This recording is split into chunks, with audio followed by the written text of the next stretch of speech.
Hey guys, it's Ariel. So today I'm going to actually be talking about my experience at the 2014 Uproar Festival. Because as you know, or maybe you don't, so let me explain. I talk about every single concert I've ever been to on this channel just because people seem to be enjoying those stories. Every time I make one, somebody gets excited about it, so I keep doing it. Plus, it's kind of cool for me because I can go back and watch it and go, that's what happened on that day. There's actually a lot to do with this one. I was very stressed out beforehand, and even as quickly as, or not as quickly, beforehand, before we even left, all the way up to the time we were in the venue. I was stressed out about it. I was concerned that everything was going to get fucked up for multiple reasons that I'll get into. There is a ton of content for you guys involving this. All of it will be in the description box. There will be this recap vlog video. There will be 2 vlogs. So actually I somehow really got into vlogging and was very good at it this time. Not very good at it, but I actually remember to film a lot, which was impressive for me. But it's 2 parts because there was a whole bunch of fun on the way up to the venue, and I filmed a lot at the venue. And there's nothing afterward. I finished the vlog in the car and was just like done after that. I pretty much fell asleep in the car. Not fully, but I was close. And it was just like a crazy day. This was August 30th, 2014, and as I said, this was the 2014 Rockstar Energy Uproar Festival. I went to Uproar in 2012, and frankly, Uproar is the only festival I like, and I give you, I was a little less trusting about it this year after all the shit with Warped Tour, but it ended up not letting me down fully. I did not have a photo pass, which was the beginning of my worries, and then all my interviews were up in the air, and I was just freaked out. But they all ended up working out pretty well. I didn't end up doing Within Reason in person. That didn't sound right. I didn't do the interview in person because some things got in the way that I'll explain in a bit. And I went up, but I did that one in email, but I also got to interview Robert Ortiz and Kevin Thrasher of Escape the Fate, and Sons of Revelry. I can't say their name, but they're pretty good. They actually reminded me of Ask Alexandria. Like what I'd imagine Ask Alexandria would be like in person. I've never met Ask Alexandria. That's just what I'm guessing. But anyway, I'll first explain all the content. There is going to be, there's like I said, the vlog, the 2-part vlogs, there's a recap blog in the description box, which is like the entire experience, like in full detail, unlike this, which will not be in full detail, as you guys probably know by now. I basically just talk about the highlights and things in these interviews, no, in these videos, and there you go. And there will also be a haul because I don't know, when I did a Hot Topic one, people liked that, and I kind of wanted to talk about the stuff that I got at Uproar because I actually got a big paycheck the day before Uproar, so I pretty much dedicated that paycheck to Uproar, and it was the first time I was ever actually able to get almost everything I wanted without sitting there having to second guess it. I actually did leave without quite a few things that I wanted because I did second guess myself, but I still left with a few things that I really, really wanted. So that's a plus. But you'll see all that in a separate video, so I'm not going to explain that. I really have a lot to say. First, I'll just say Skillet and Red Light King were not at our date. Everybody else that is on the lineup was. The full lineup for our date was Black Jacket, which was the Battle of the Bands winner for Florida. They came from Miami. We only heard their set, but they sounded pretty good. Come to find out, they're friends of a friend of mine that lives in Miami. Hi, Hallie. And then there was Sons of Revelry, which they were the overall winner from the Battle of the Bands thing. I'll put their interview in the description box. That was interesting. Then there was 3 Years Hollow, which actually were not originally supposed to be there. I was actually disappointed because they had come here a couple months ago, or no, like the beginning of the year, and it was a 21 and up venue, and I wasn't 21 yet, and it irritated me, and I really wanted to see them, and then didn't get to, and I didn't actually think they were going to be there, and then I saw their merch person and was like, why is their merch person here if they're not? Then a few minutes later, somebody announced that they were getting on stage. I'm like, what? Sadly, I didn't get to watch their set. but I heard some of it, and I was really aggravated that I couldn't actually see it. They need to come back here so I can see them properly. Somebody on the page, actually, I think her name's Lindsay, who got very excited to hear that they were actually at our date, that I kind of saw them, because she's friends with them. Then there was also Within Reason, Escape the Fate, Pop Evil, and Seether, and Godsmack. Skillet and Red Light King, as I said, were not there. We heard various reasons. One of them came from Kevin Thrasher of Escape the Fate. I kind of think his idea makes more sense. He said it was some kind of festival clause, like, you know how when you have a normal job, you can only work X amount of days and they have to give you a day off? I think it worked kind of like that for both Skillet and Red Light King. It was kind of disappointing, but what can you do? And somebody else, I don't remember who, I heard somebody else throughout the day say that they were like held up in Canada or something. I don't know what was up with that. I don't really know which one's true. I want to go with Kevin's idea though, because that just makes more sense to me. Let's see. I have some stuff written down here. In fact, I actually normally write down full-on scripts, and then the first thing you wrote down was just write some points here. You won't even follow a script, so don't even bother. I know myself pretty well, I might add. But honestly, like, we didn't get to watch very many sets. I actually only watched full sets, three full sets. I really can't talk, apparently. And that was Escape the Fate, Pop Evil, and Seether. We watched only 4 songs of Godsmack because my best friend Jeremy was with me and he had work early the next day, so we ended up having to leave because we were 2 hours away from home. So it was kind of one of those things that it was like, you don't want to leave, but we kind of had to. And everybody else was missed because we were either running around the merch tents or I had interviews going on, and at one point it rained, like horribly. I had never been to a festival where it rained. I'd never been to a concert where it rained, actually. This one it did, and at first it started really, really nice. Like, we were just sitting there. Buckcherry was on stage, or about to get on stage. When we went over to like the courtyard area to just sit down, because Jeremy started not really feeling too well right after Escape the Fate got off stage. So I'm like, why don't we just go sit down, and there you go. And he was like, okay. So we went over and we're chilling, sitting down, and all of a sudden it started sprinkling. Everyone was like, oh my god, thank you, because it felt so nice. And then it kept coming down. It rained for about an hour and a half. I wasn't too thrilled with that. And because of that, These Roving Skies were supposed to play. They ended up getting cut because to get everything back on track, that's just how it ended up working. I felt bad for them. I have no idea who they are. I still have yet to actually bother to listen to their music. I am going to soon. I promise. But still, it kind of sucks for them because I'm sure they really wanted to play, and it sucks that they're the only band that got cut. But as we were sitting there before it started raining, I was sitting there talking with Jeremy, and then I overheard a group of people talking, and I don't know why, I just felt like joining in on their conversation, because I do that. I talk with random people all the time, and there were a few guys that were clearly drunk and just hanging out, and I don't remember what exactly came up. One of them started talking about how the one guy shit the other guy's pants, and I had to ask, and he said it was some... First he bust out laughing because I guess the look I gave him was, what the fuck? And they explained that it was like he had a really big sandwich as like a challenge sort of thing from a restaurant, and he was wearing the other guy's pants and shit himself. I don't know the stories you hear at concerts, but ow, my foot just cramped. I'm sitting on my foot. I don't know why, I just had to announce that, but it did. I'm not cutting that out either, because fuck it, why not? But they also had these really cool guitar-shaped cups that I had seen a vendor selling, but to get them you had to get alcohol, and I didn't want alcohol. I don't drink. No. I didn't really see the appeal.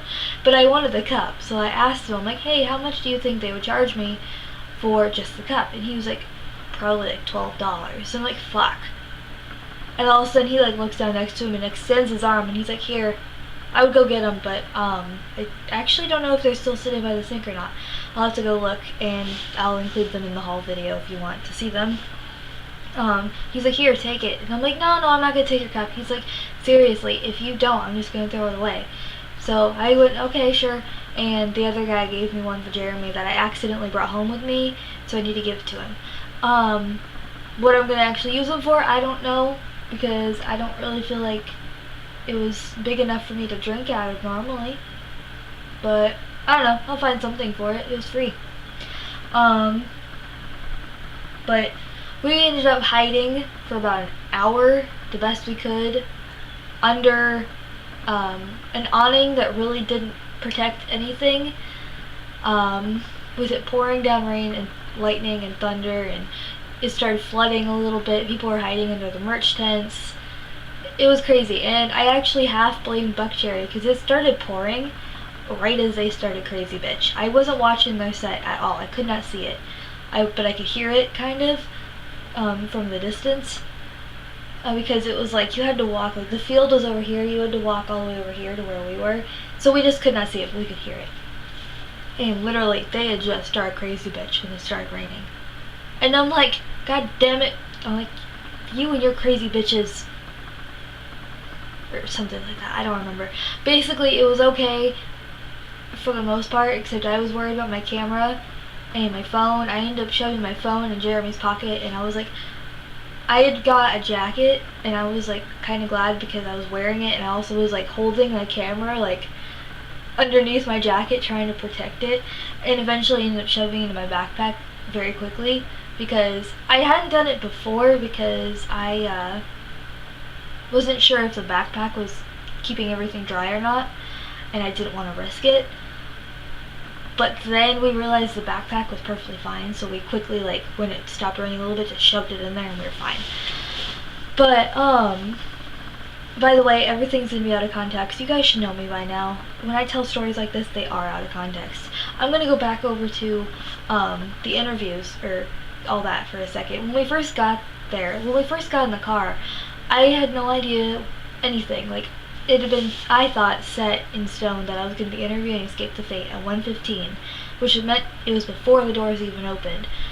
And then all of a sudden their tour manager, like, just wasn't answering me. I wasn't sure. I started getting worried that it wasn't going to happen that way. My phone's ringing. Sorry, my mom called me from the garage, of all places. She was trying to find my page for a friend of hers and our neighbor as well, and I had to get my help. Can you see this video is going to be long? Because it is. Anyway, so I was really worried about all the interviews and stuff, so it was kind of like I didn't know what to do. I was almost convinced myself not to even go because I was so concerned that it was all just gonna fuck me over and I was gonna end up in tears anyway. So I kind of was like, almost didn't go, and then decided, no, we're going. I want to go. But I get in the car, and we went to a store real quick to get a couple extra things that we didn't get yet, like ice and stuff. And we get back in the car, and I realized I have a text message from Escape the Fate's tour manager confirming that I had my interview at 1:15. And I'm like, yeah, of course. Told him we were driving up and it'd be a couple hours. And he's like, okay, great. Just let me know when you're here. And I'm like, okay. So I did. And he said, okay, hang on. I can't let you in yet. Dealing with some things. And he's like, I will as soon as I can. I'm like, okay.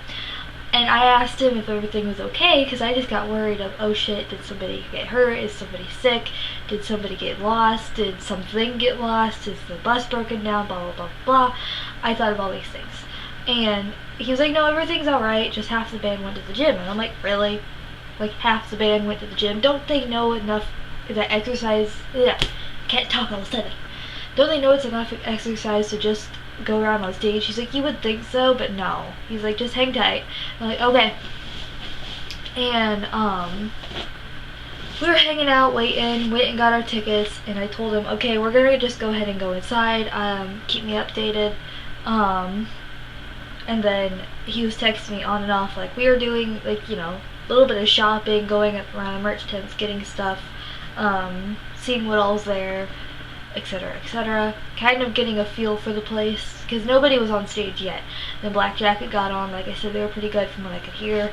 And the Sons of Revelry got on stage, and I did actually watch a couple of their songs.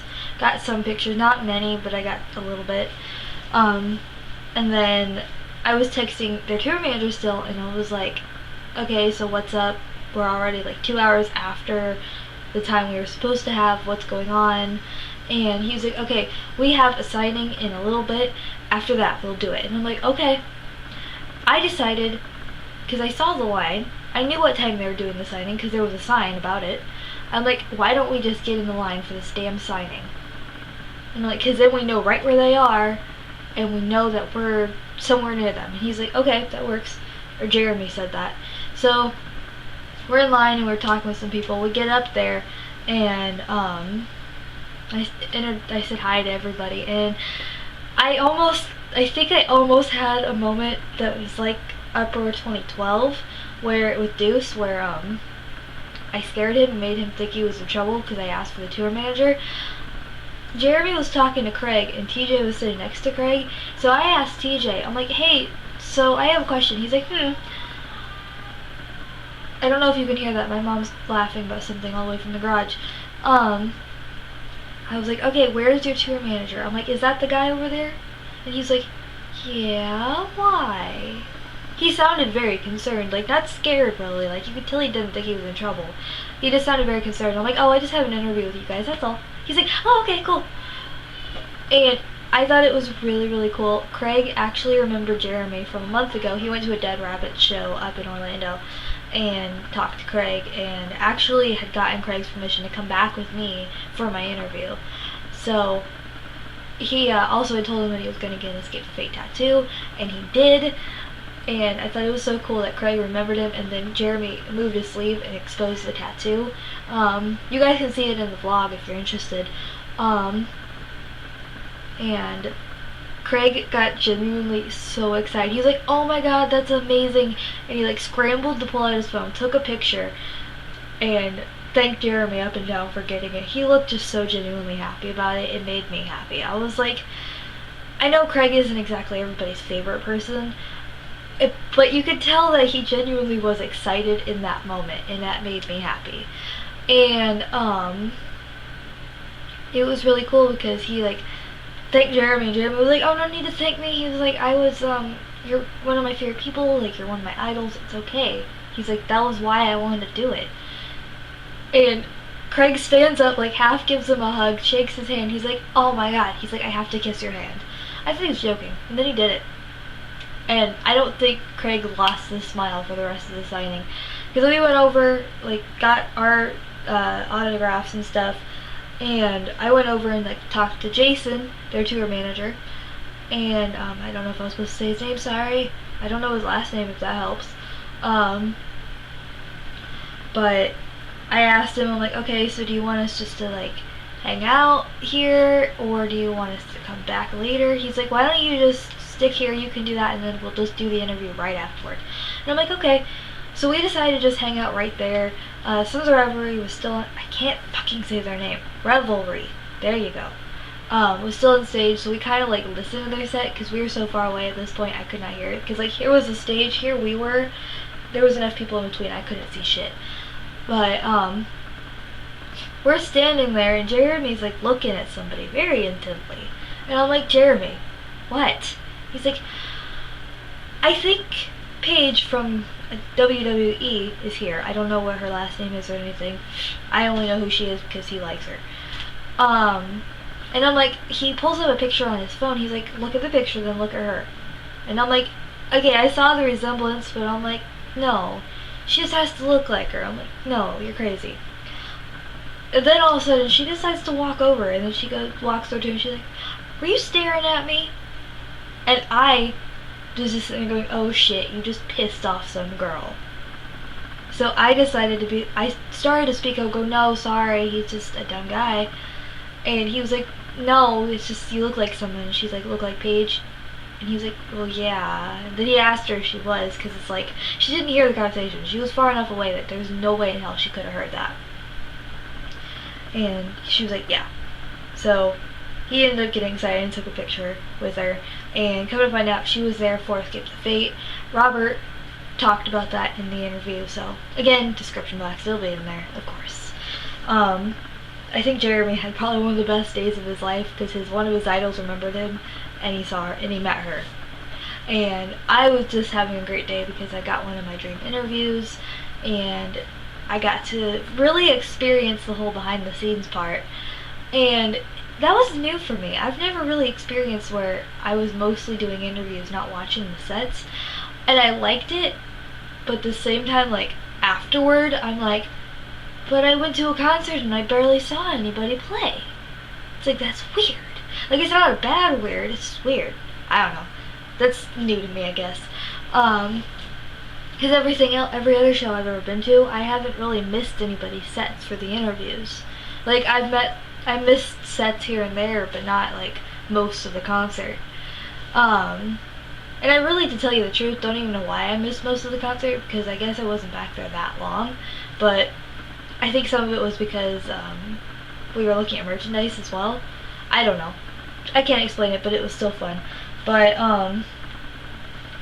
somebody asked me what my favorite part of the entire night was, and I actually think it was Robert, and I have this in the interview, completely getting the meaning of immortal music, because if you look on the website, I have it flat out said, music will be around forever. The styles may change, the people are going to fade out, but music will always be forever. And I said to, well, you guys can watch the video, but I want to talk about it anyway. I said that it was immortal music, and he went, immortal music? He's like, so you're saying our music is timeless, like it'll live forever? And I'm like, I didn't even care that he kind of took it in a cocky way. I just went, holy shit, he just got the meaning. He is the first person to ever comment on that. I was like, oh my god, yes. Like, I just flat out said yes. That's exactly what I mean. He just smiled. He's like, I like her. He surprised me. I didn't expect him to talk as much as he did. Kevin was really nice too. I actually, it was kind of funny. He saw my camera when we went up to the signing. He's like, I expect to see some bad-ass pictures. And I was like, okay, sure. And he kind of proved to me that he really meant it, because the next day I did go ahead and send him a picture, because one of my best pictures from the whole night ended up being of him. And I was actually really thrilled because he ended up retweeting it, and he did that the same day, like, so he clearly really meant it. And this isn't going to be right now because I just almost finished the video and then realized it wasn't filming. Ugh. I really wish the camera would like blink or something when it started to do that, but no, of course not. It doesn't do that. I need to invest in a new camera one of these days. Once I have the money, I will. Trying to remember what other points that I was trying to make, because I feel like I covered most of it. Oh, no, I didn't. Then we went back for the interview, and I did the Sims of Revelry interview. Revelry. I have to really pronounce it, or else I can't fucking say it. We did that interview right afterward, because as we were walking back to do the Escape the Fate one, I saw the lead singer, Toby, sitting there with a whole bunch of people outside of their RV, so I decided to catch him on the way back. And I did. I walked over and politely was like waiting for him to finish and then his conversation, and then he saw me, he's like, hello. Like, he kind of had a questioning tone in his voice. I'm trying to move closer so maybe the camera focuses, because for some reason I watched the footage back, it kept going blurry. I apologize for that. Apparently it wanted to zone out. But it was like, he was like kind of baffled, and I just told him I had an interview. He asked what time, and I'm like, I don't know, because your press person never answered me. He's like, that happens a lot, so okay, let's just do this now. And I'm like, okay. We started to do the interview right outside the RV, but then he decided let's go inside, because Within Reason was on stage, and I kind of was disappointed because I wanted to watch Within Reason, but frankly I knew if I went back out there they would not let me back to where I needed to be, because I didn't have a phone number or anything, so it just didn't work that way. That was interesting. I have the whole thing on camera. I guess you guys can just watch the interview, because frankly I don't feel like explaining it again because I did it with the camera off, and I just don't feel like repeating myself. This is gonna be a really long video, sorry. But then did that. I wrote down my URL because all of them were interested in seeing it in eyeliner because I couldn't find my pen, and I found it like 20 minutes later. But I'm hoping they actually watched it at some point because I tried to send it to them. Hopefully they watched it because that'd be cool. It was an experience. It was actually really cool. I think he's the guitarist. Yeah, he was the guitarist. His name's Corey, or Seablade as they called him in the interview. He saw my necklace that I wear all the time that my grandpa gave me, and he commented on it. He was like, "Hey, that's a nice necklace." And I told him, I'm like, it was a present from my grandpa, and he all of a sudden goes, "Is he still with us?" And I'm like, no. He felt really bad then. He was like, sort of like put his hand on my arm. He was like, "I'm sorry." I'm like, "It's okay." Like, it was 2 years ago. And then I told him about the tattoo, how it's a memorial for my grandma and my dog, and he was like, "Oh, that's cool." He's like, "Thanks for telling me." And I'm like, "You're welcome." I'm like, it was just something I want to do. And kind of walked away from them, and then as we're walking out, I see Escape the Fate walking our direction. So I was going to stop them all for pictures because I didn't get any pictures, but instead I just stopped Craig because I felt rude bothering even Craig, but Jeremy kind of made me. He was like, "You want a picture, do it." And I'm like, okay. So I bothered Craig, and I was going to bother the rest of them, but didn't. And I thought that was kind of cool because we basically walked back to everywhere with Escape the Fate because Escape the Fate was going to the stage as we were going out to watch them. And I got some of their performance on camera so you guys can watch it in the second part of the vlog, and I really want to see them again. That was my second time seeing them. I have a video about the whole first time, and in fact I have some video I think on this channel from that performance, from that show, because I used to just use this channel for lyric videos and live concert videos, so if you guys look hard enough you can probably find those. They did a great job. I really couldn't see through a lot of it, but they did one hell of a job, and I was so impressed. Then, like I said earlier, Jeremy started not feeling good, so we went and just sort of sat down during Buck Cherry, and then it started raining. Then Puppyville got on stage, and to be honest, they sounded wonderful. I actually had tried to see them once last year, but ended up not really watching them because my camera nearly got taken away, so I kind of hid trying to protect it, so I didn't really get to enjoy them. They did really good, but off the top of my head, I can only think of one song that I did, which was Trenches, and I have a video of that. That'll be up and link in the description as well. Because I was really tired at that point and just kind of done. Once I sat down, I had no energy. I was just exhausted. Caesar did pretty well too. Surprised Jeremy because he had seen him before, and Sean Morgan, their singer, actually talked, and I guess he didn't do that the last show. And they did really well. I liked them. I don't know if I'd say I want to see them again, but it's not going to be one of those things where I'm like, I don't want to see them ever again. Yes. Second interruption. Third or fourth, I don't know. This video is taking forever to film. Like, this video, I don't even know how long it is for you guys. I've been filming it for an hour and a half. But, what was I saying? Oh, Caesar did pretty well. The only songs I can remember they did off the top of my head were, Remedy, Broken, Tonight, and Words as Weapons, and Country Song. They played a couple others that I can't remember off the top of my head, but they played those two. And then afterward was Godsmack. We actually left during Godsmack. We only stayed about 4 songs. And I said in the, like the recap blog, that I couldn't remember what all they played, because right then I was like brain dead. But they played, the 4 songs that we were there for, they played Crying Like a Bitch. But I don't really listen to Godsmack, so I actually don't know what else they played. I only listened to a couple songs. Like, I know a good handful, but they probably played those after we left. Because Jeremy had work the next day, like early the next day, so we ended up leaving 4 songs in, and then I kind of basically, like, nearly fell asleep in the car. I didn't really, but I, like, tried to fall asleep because I was so tired. But it was a really great experience, and I have to say, Uproar is honestly the only festival I really enjoy going to. I hate Warped Tour, as you guys know, and the other one I went to, Fort Rock, just was disorganized and awful. I just didn't like it. So yeah, that was great. That was one hell of an experience. Sorry if this video was blurry and choppy and just ugh for you guys. I told everybody I make videos like this all the time, so I was not going to let Uproar be an exception. Like I said too, the highlight of it was Robert completely getting the meaning of immortal music. That made me so fucking happy, and I'll probably never forget it. Because he was the only one to ever get it so far, out loud. Like, no band member has ever gotten it. Some people on, like, the website and the page have gotten it, but nobody that had not already heard about it. I think that was really bad grammar. I'm gonna go before I ramble on some more. This video keeps going on. Talk to you guys later. Love you. Goodbye. Hopefully you enjoyed this. Sorry it was so long.